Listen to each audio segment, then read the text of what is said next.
പശ്ചിമേഷ്യയുടെ മണ്ണിൽ വീണ്ടും മരണവിളികൾ. ഇറാൻ്റെ ഉരുക്കുകോട്ടയിൽ തട്ടി ട്രംപിൻ്റെ പട തകർന്നു.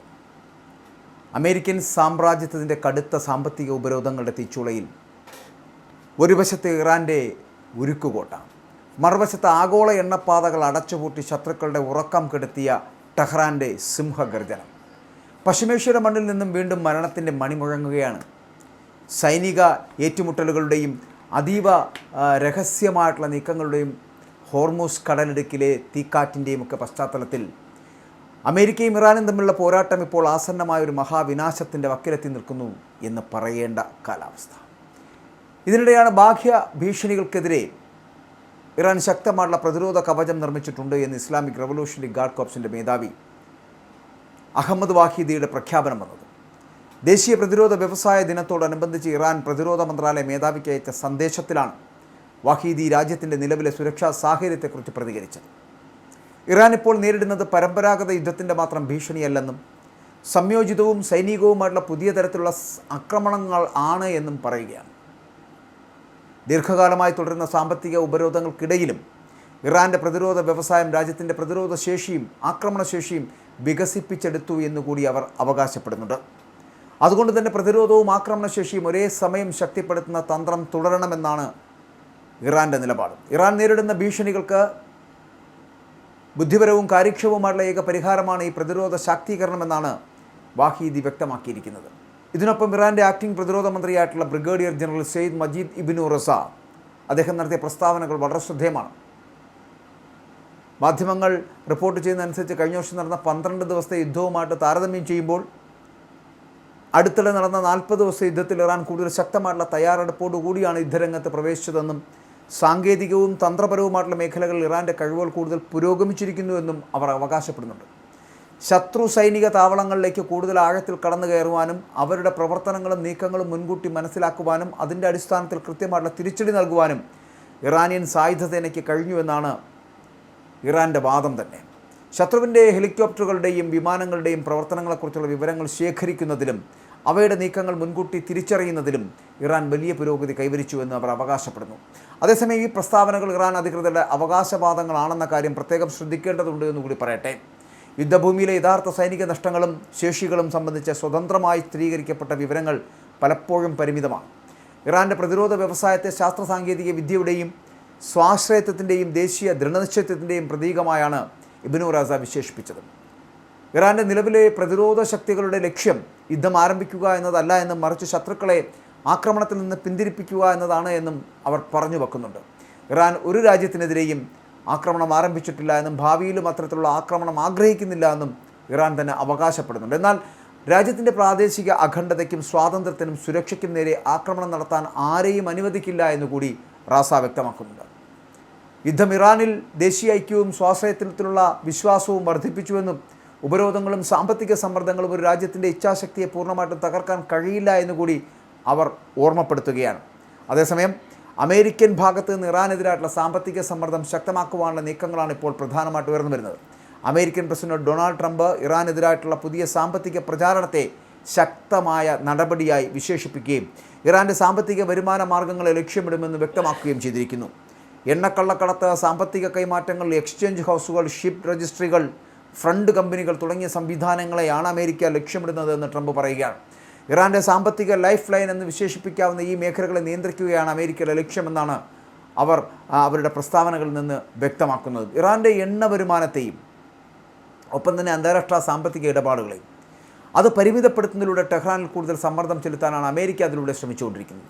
അപ്പോൾ ഇറാൻ ഇതിനെ ശക്തമായിട്ട് എതിർത്തിരിക്കുകയാണ്. ഇറാൻ വിദേശകാര്യ മന്ത്രാലയ വക്താവ് ഇസ്മായിൽ ബഗായി അമേരിക്കയുടെ പുതിയ ഉപരോധങ്ങളെ ഇറാനെതിരായിട്ടുള്ള നടപടി മാത്രമല്ല മറ്റു രാജ്യങ്ങളുടെ പരമാധികാരത്തിനെതിരായിട്ടുള്ള നടപടി എന്നുകൂടി വിശേഷിപ്പിക്കുകയാണ്.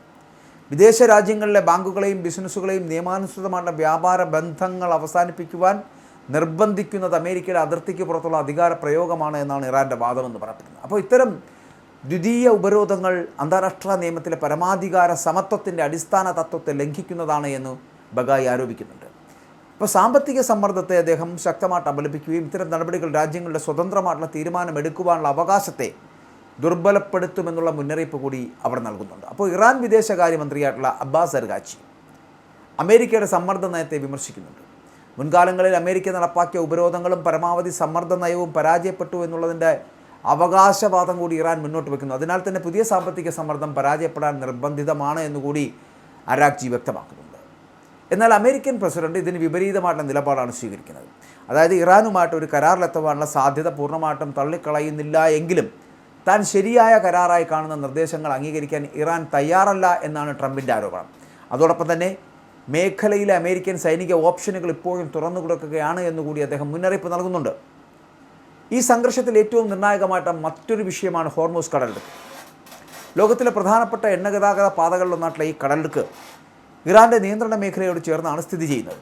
Iran parliament speaker Mohammad Bagher ഗാലിബാഫിൻ്റെ പ്രസ്താവന പ്രകാരം അമേരിക്ക വാഗ്ദാനം ചെയ്തിട്ടുള്ള 14 പോയിൻ്റ് ധാരണാപത്രത്തിലെ പ്രതിബന്ധങ്ങൾ പൂർണ്ണമായി നടപ്പാക്കുന്നതുവരെ കടലിടുക്ക് വീണ്ടും തുറക്കില്ല എന്ന നിലപാടാണ് ടെഹ്റാൻ സ്വീകരിച്ചിരിക്കുന്നത്.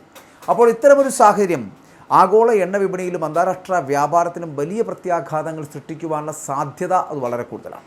അപ്പോൾ അതുകൊണ്ട് തന്നെ ഹോർമൂസുമായി ബന്ധപ്പെട്ടിട്ടുള്ള ഇറാൻ്റെ ഓരോ നീക്കവും അമേരിക്ക മാത്രമല്ല ലോകത്തെ പ്രധാന എണ്ണ ഇറക്കുമതി രാജ്യങ്ങളും വളരെ സൂക്ഷ്മമായിട്ട് നിരീക്ഷിക്കുകയാണ്. അതേസമയം യുദ്ധം തുടരുന്നതിൻ്റെ സാമ്പത്തികവും സാമൂഹികവുമായിട്ടുള്ള ആഘാതം അത് ഇറാനിലും അനുഭവപ്പെടുന്നുണ്ട്.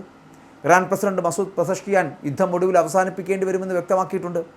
അതായത് രാജ്യം വളരെ ശക്തമായ നിലപാടോടെ നിൽക്കുകയും ലോകത്തിന് മുന്നിൽ സ്വന്തം പ്രതിരോധശേഷി തെളിയിക്കുകയും ചെയ്ത സാഹചര്യത്തിൽ യുദ്ധം അവസാനിപ്പിക്കുന്നതാണ് നല്ലത് എന്നാണ് അദ്ദേഹത്തിൻ്റെ അഭിപ്രായം.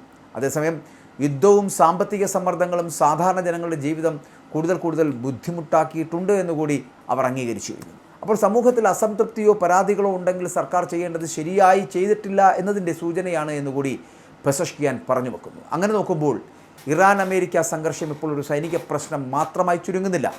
ഒരു വശത്ത് ഇറാൻ സ്വന്തം പ്രതിരോധ ശേഷിയും സൈനിക സാങ്കേതിക വിദ്യയും കൂടുതൽ ശക്തിപ്പെടുത്തുന്നതായി അവകാശപ്പെടുന്നു. മറുവശത്ത് അമേരിക്ക സാമ്പത്തിക ഉപരോധങ്ങളിലൂടെയും രാഷ്ട്രീയ സമ്മർദ്ദത്തിലൂടെയും ഇറാനെ കൂടുതൽ ഒറ്റപ്പെടുത്താൻ ശ്രമിക്കുന്നു. അപ്പോൾ അതിനിടയിൽ ഹോർമൂസ് കടലിടുക്ക്, എണ്ണ വിപണി, ആണവ പദ്ധതി, സൈനിക ശക്തി, പ്രാദേശിക സഖ്യങ്ങൾ എന്നിവയെല്ലാം ഈ സംഘർഷത്തിൻ്റെ ഭാഗങ്ങളായിട്ട് മാറുകയാണ്.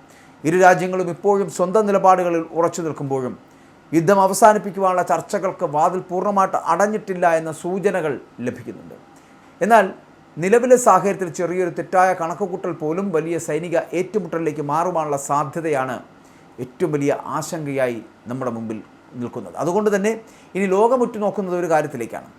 അമേരിക്കയും ഇറാനും വീണ്ടും നേരിട്ടുള്ള സംഘർഷത്തിലേക്ക് നീങ്ങുമോ, അതോ സാമ്പത്തിക സമ്മർദ്ദങ്ങൾക്കിടയിലും നയതന്ത്ര ചർച്ചകളിലൂടെ ഒരു പുതിയ ധാരണയിലേക്ക് എത്തുമോ എന്നത് വലിയ കാഴ്ചയായി, വലിയ ആശങ്കയായി നിലനിൽക്കുന്നുണ്ട്. പക്ഷെ ഒരു കാര്യം ഉറപ്പാണ്, അങ്ങനെ ഒരു സംഘർഷ സാധ്യതയിലേക്കല്ലാതെ ഇറാനും അമേരിക്കയ്ക്കും പോകാൻ കഴിയില്ല എന്ന് പറയേണ്ടിയിരിക്കുന്നു. കാരണം ഇത്രയും സമ്മർദ്ദങ്ങൾ ഉണ്ടായിട്ടും ഒരു കരാറിലേക്ക് എത്താൻ ഇവർക്ക് കഴിയുന്നില്ല എന്നുണ്ടെങ്കിൽ പശ്ചിമേഷ്യയുടെ മണ്ണിൽ വീണ്ടും മരണവിളികൾ മുഴങ്ങുന്നുണ്ട് എന്നുള്ള കാര്യത്തിൽ തർക്കമില്ല.